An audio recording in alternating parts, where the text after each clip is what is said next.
Азан барша мұсылманды 5 уақыт намазға шақыратын аса ізгі амал. Технологияның дамуымен азанды смартфондардан да ести бастадық. Алайда телефонға азан қоймағаны жақсы екенін білуіміз керек. Осыған бірінші себеп қоғамдық әжетхана. Көп жағдайда адамдар телефонда азан тұрғанын ұмытып, намаз уақыты кірген кезде әжетханада азан шығады.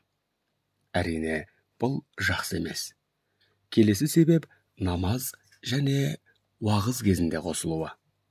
Намаз кезінде телефоныңызда азан қосылса, бұл сізге де, өзгеге де кедергі болып тұрады. Ал уағыз кезінде бұл уағыз айтушының да, тыңдаушының да ойын бөледі.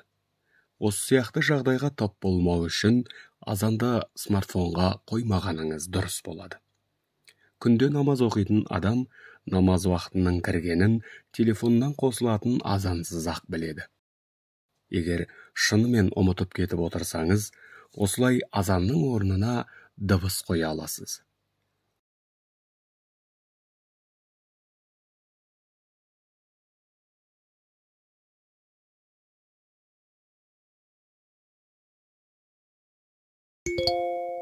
Ал мешітте болғанда телефонның дауысын толығымен өшіргеніңіз жөн болады. Егер ер адам болсаңыз, азанды өзіңіз айтқаныңыз дұрыс болады. Себебі бұл бекітілген сүннет амал.